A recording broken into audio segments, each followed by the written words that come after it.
dit, vous les 10, dans 4 ans, vous serez maître assistant. Les spécialités, grâce à la neurologie, on le sait, on fait notre choix. On veut être interne enseignant, on sait notre choix. Sinon, on ne passera pas à l'internat. Et donc, aujourd'hui, ce qui est posé dans la nouvelle réforme et qui a été validé par la CNACES, c'est que la voie de l'internat devient la voie de l'enseignement. Qui va le faire? La santé ou l'enseignement, les deux? Non, on laisse ça aux politiques, donc décider. Et cette voie-là, l'interne, il passe la 5e année comme d'habitude, il va faire des modules de biostatistique, d'initiation à la recherche, de ceci, de cela, et on va lui dire, monsieur, peut-être, on vous fait un CDD, comme on le fait pour les doctorants aujourd'hui, 5 000 dirhams par mois, ça, on le fait déjà, pourquoi on ne le fait pas ici? Et au bout à ce niveau-là, vous arrivez, vous passez si vous avez envie, mais on lui dit d'emblée, dans 5 ans, voici les postes d'enseignement qui sont ouverts. Comme ça, le contrat est clair entre l'étudiant et entre les... Alors, en parallèle, évidemment, comme je l'ai dit tout à l'heure, en parallèle, ça a été dit ce matin, et je le répète encore une fois, nous avons pris beaucoup de retard pour former les spécialistes, n'est-ce pas? Et donc, la formation des spécialistes, il faut qu'elle soit raccourcie. Et donc, l'innovation du politique se retrouve là. C'est comme ça que le Solordi nous a lâché pour permettre de faire passer. On lui a dit, monsieur Solordi, monsieur le ministre, ben, maintenant, c'est à la fin de la 6e année qu'on va passer le récital. On ne peut pas attendre après le doctorat. Donc, ça fait 2 ans de gain. On démarre la spécialité une fois qu'on a validé la 6e année. Donc on gagne la 7e année, on gagne l'année qui vient après la... Et donc ça nous fait 2 années de gain qui permet évidemment d'aller vers le cursus de spécialité. Et donc une fois qu'on a eu sa spécialité, si on est praticien hospitalier ou on ne l'est pas, on peut toujours garder la possibilité de passer le concours en tant que PA. Et à l'inverse, l'interne qui n'a pas envie de continuer, il va rembourser. Il va avoir sa spécialité, il va partir par la suite. Alors, la nouveauté, c'est quoi? C'est qu'on crée, et maintenant, la CNACES l'a accepté, il faut juste être, on crée la spécialité de médecine de famille, avec des modules spécifiques. Et comme l'a dit notre ami Stichadli, comme il y a des médecins généralistes qui sont dans le pays, comme il y aura ceux-là déjà, qui ont eu des modules de médecine de famille, ben on leur permet à ceux qui le désirent, à ce niveau-là, s'ils veulent changer, continuer, reprendre, ben ils n'ont comme ça.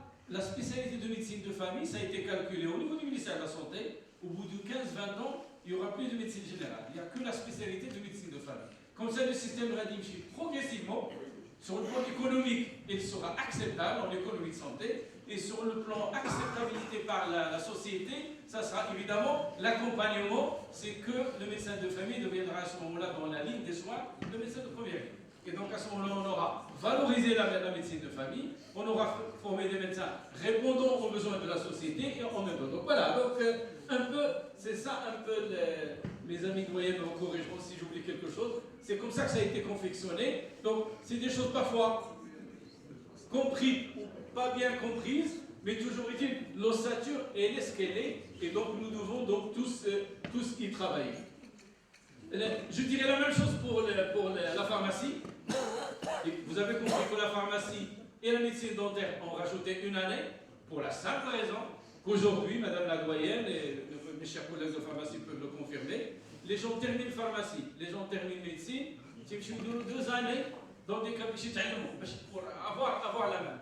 Donc on s'était dit pourquoi la dernière année, là, on rajoute 1 année en pharmacie, on rajoute 1 année en dentaire, mais la dernière année est consacrée à l'immersion quelque part. Et donc, ça permet un petit peu de réduire les coûts parce que les gens parfois sont obligés d'aller payer ou d'aller chercher les personnes pour pouvoir apprendre, quoique la simulation maintenant peut résoudre ce problème. Donc, ce qui est valable pour la pharmacie est valable aussi pour la médecine dentaire. Et donc, maintenant, donc, la réforme est là. Elle n'est pas totalement performante. Il faut le dire. Les facultés ont été toutes accrédités selon le CNPL et selon leur descriptif. Les descriptifs ne se ressemblent pas. Les modules importants sont valables pour toutes les facultés, mais à chaque faculté, il peut rajouter des modules, il peut se différencier par rapport à d'autres, mais l'ossature des modules, les 89 modules par exemple, fondamentaux pour la médecine sont les mêmes. Les durées de stage sont les mêmes. Le contenu est le même. Pour une fois, la mobilité des étudiants entre les facultés de médecine ne pose plus de problème. Avant, nous avons vécu ce problème et nous avons créé un règlement de transfert entre facultés هذا قرا في وجدها هذه ما قراهاش انا ما قرا غادي نرجع نكمل هذه اذا سابوز des longs problèmes. Et donc il y a une harmonisation qui fait que, mais malgré ça, vous avez vu, on a travaillé pendant 3 ans. Malgré ça, lorsqu'on a fait il y a 15 jours l'auto-évaluation de l'ensemble des facultés, les doyens sont là, chacun est venu avec, ben on est à 23. Et donc c'est 25 points. De la réforme du premier cycle, les 3 premières années. Donc il y a encore du travail, il faut qu'on le fasse. Donc ce rapport d'auto-évaluation est envoyé, a été envoyé au ministère de l'enseignement et donc on va se réunir pour le valider, pour qu'on puisse donc changer en cours de formation ce qu'il y a à changer. Alors maintenant, la réforme du 3e cycle, on en parle ces derniers temps très fréquemment, d'une manière ou d'une autre. Je pense que c'est un problème d'incompréhension. La réforme, elle est globale. Elle est globale. Ce qui a été fait sur le plan texte et sur le plan contenu, c'est la réforme générale, de médecine générale, de médecine dentaire générale et de pharmacie générale. Ça, c'est bouclé. Maintenant, il y a la réforme du 3e cycle. On a pris du retard. Je dirais tant mieux pour nous. Pourquoi? Parce qu'entre-temps, il y a eu d'autres réformes, notamment la réforme française, la réforme en Tunisie, la réforme. Et donc nous, on est là pour un petit peu voir un peu, prendre ce qui est bon. Et évidemment, il faudrait qu'elle démarre. Pourquoi? Parce qu'il y a des contraintes de temps. C'est de quoi parlent les étudiants actuellement. Les temps arrivent à une vitesse rapide. Il faut qu'ils sachent quand même, est-ce qu'ils vont être dans l'ancien régime, est-ce qu'ils vont être dans le nouveau régime. Et donc, si vous me permettez, je prends une dizaine de minutes pour vous présenter la réforme du 3e cycle dans son versant pédagogique, d'accord?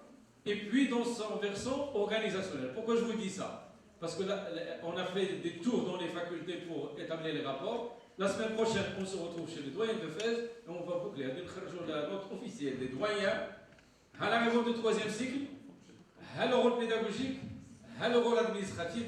Comme ça, tous les intervenants, les résidents, les étudiants, tout le monde peut... Comme ça, on ne viendra plus nous demander qu'est-ce que vous faites, pourquoi vous attendez, etc. etc. Donc, communiquer mieux peut-être pour essayer un petit peu de dissiper un peu les valeurs. Alors, si je prends le versant maintenant pédagogique.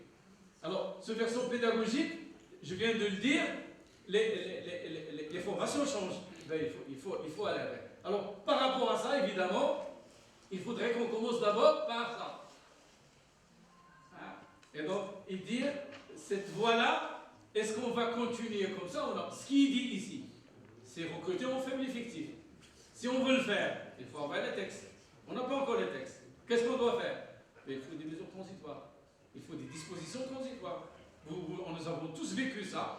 Les responsables des supérieurs hiérarchiques, ils vont se retrouver des conjoints pour des dispositions transitoires. On peut continuer à recruter actuellement tant que les textes ne sont pas apparus. Donc ça, c'est un premier point qu'il faut y aller. Alors là où il faut travailler, évidemment, c'est à ce niveau-là. Mais évidemment, à ce niveau-là, il faut que le texte, le PA aussi, change. Il faut le texte de recrutement à ce niveau-là. Et puis, à ce niveau-là, il faut que le texte de 93, les étudiants, les quatrièmes, les externes, les sixièmes, les résidents surtout, il faut que ce texte change. Et puis, il faut que le texte de spécialité change. Parce qu'on va mettre maintenant de nouvelles spécialités. On ne va pas rester cloisonné aux 50 spécialités qui existent. Et dans ces spécialités, il faut qu'on introduise la médecine de famille. Donc tout ça, évidemment, il faudrait le travailler. Alors voilà comment on a travaillé. Donc je vous donne l'état d'avancement maintenant. On a fait une phase préparatoire, ce qu'on fait tout par ailleurs. Ce qu'ont fait les doyens qui nous ont précédés pour la réforme générale. On a fait le benchmark, on a étudié, on s'est posé un certain nombre de questions. Vous les avez, donc on vous donnera un peu de travail. Et puis donc on a fait une feuille de route. Et pour chaque branche, donc on a fait le benchmark, les modalités pratiques, donner les textes réglementaires. Ça fait 300 qu'on a mis au niveau des 2 ministères. Le texte, elle a été fait. D'accord? Le texte d'alternat, elle a été fait. Le pharmacien a été fait. L'assistant. Donc ça prend du temps. Et les collègues qui ont eu des responsabilités avant nous savent très bien que ça prend du temps. Et donc là, tout ça, ça a été fait entre 2015 et 2019 d'aujourd'hui. Ça a pris combien de temps? Ça a pris du temps quand même. Il fallait faire ce travail et donc ça nous a permis un petit peu aussi de dire voici notre conception des choses. Donc, dans la conception des choses, on est en train un petit peu de faire aussi de l'hybridation. Ce n'est pas la réforme française telle qu'elle est faite, c'est une réforme qui est à cheval entre le système canadien, entre le système tunisien et entre le système français. Donc on veut faire une hybridation qui nous permet aujourd'hui de dire comment on travaille. Alors comment on travaille? On a pris Tanger et Agadir, on leur a dit, vous êtes des nouvelles facultés. Allah les nouvelles spécialités. J'ai voulu la conception des deux doyens avec leur commission pédagogique, quelles sont les nouvelles spécialités que vous voulez introduire. Et on leur a dit, pour la médecine de famille, Marrakech est déjà avancé dans le système. Laissez Marrakech travailler, puisqu'il a un modèle performant, que les réseaux de doyens considèrent comme efficient. Et puis c'est une faculté qui est en cours d'accréditation pratiquement. Ça vient d'être passé. Et donc probablement, il faudrait qu'on l'accompagne dans cet effort de valorisation de la faculté de médecine de Marrakech. Et donc, les doyens de Tanger et d'Agadir sont censés donc nous donner les nouvelles spécialités qu'on veut faire. Il y en a pas mal. Oui, beaucoup d'associations, beaucoup de sociétés savantes nous ont envoyé des courriers demandant la création de telle ou telle spécialité. Il faut qu'on voit leur pertinence. Donc ça, c'est réglé. Ensuite, on s'était dit, il y a beaucoup de spécialités déjà dans l'existant. Comment on va faire? Ben, on va les répartir entre les facultés. Et donc ce travail a été fait depuis avril 2018. Donc nous avons envoyé au département depuis. Donc voici la liste des spécialités qu'on a envoyées au département à Rabat, pour Casablanca, pour Marrakech, pour Fès, pour Marrakech et pour Oujda. Et donc les commissions sont en train de travailler. Ça ne veut pas dire qu'on va croiser les bras. Les commissions vont faire le travail de quoi? Ils vont décliner la fiche, ils vont décliner ce dont on a parlé tout à l'heure, le référentiel de compétences, comment ils vont travailler, comment on va valider. Et ils vont le faire, pas tout seuls, ils vont le faire avec les enseignants, ils vont le faire avec les étudiants, ils vont le faire avec les résidents.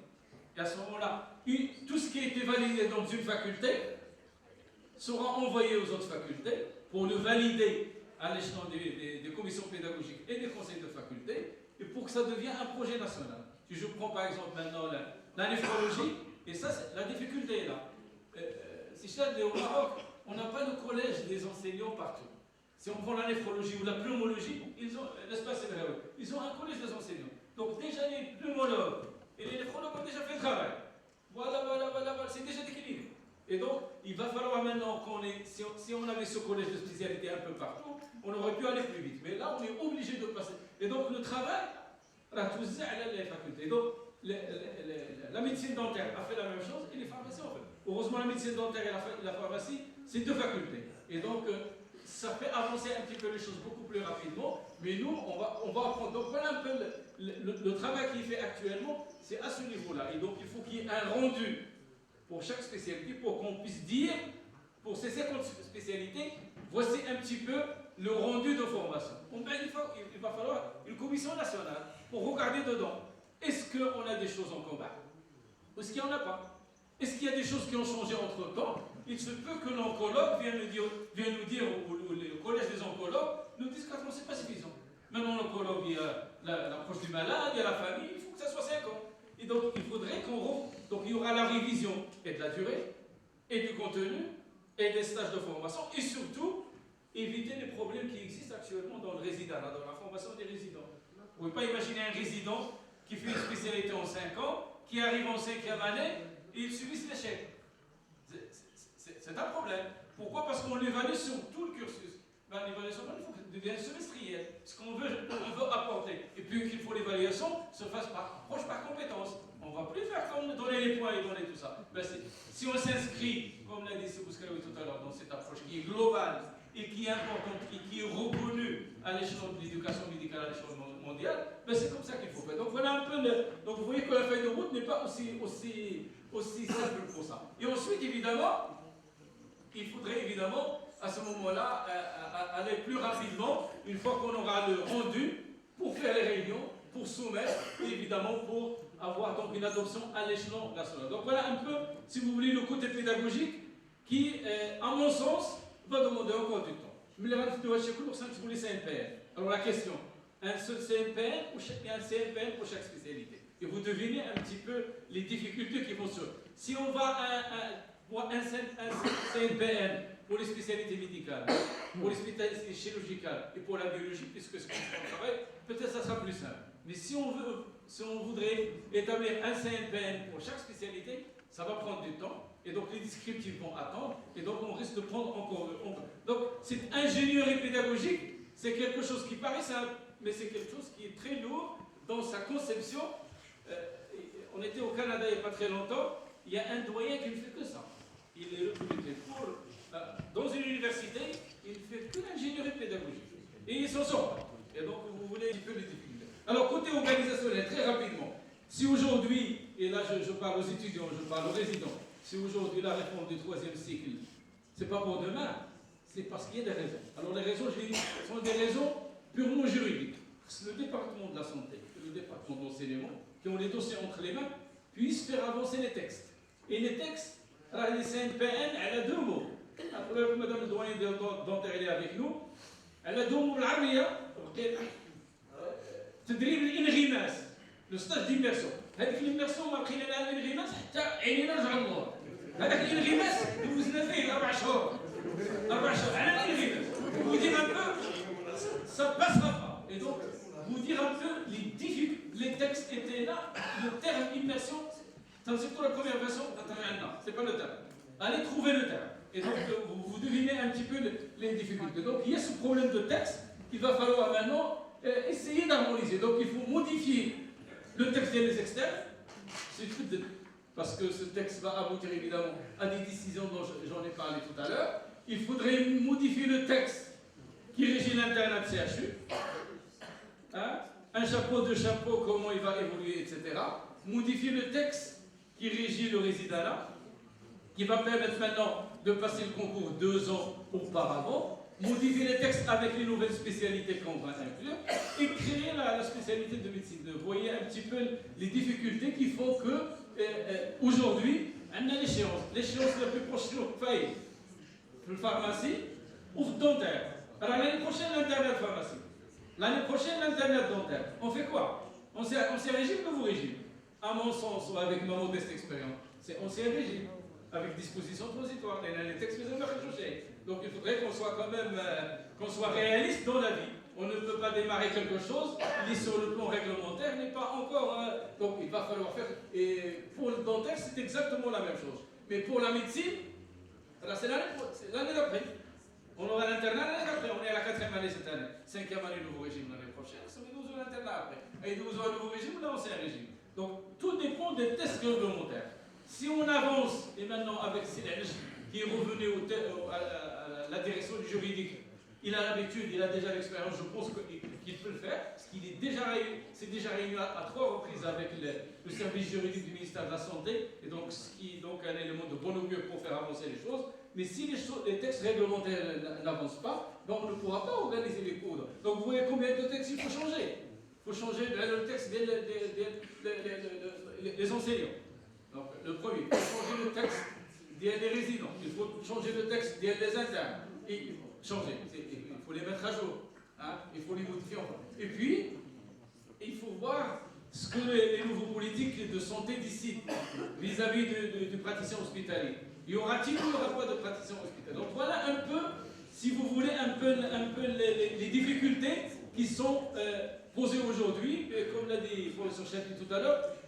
Nous, peut-être avec l'expérience tunisienne qui nous a devancé, nous permet un petit peu aussi de faire attention à certains points, et les textes juridiques, vous le savez, posent problème. C'est nous est là pour en témoigner. L'histoire des résidents de première année, recrutés en première année, en 10 ans. Vous en savez quelque chose aujourd'hui. Et donc, va falloir qu'on soit très vigilant sur le plan texte pour éviter justement alors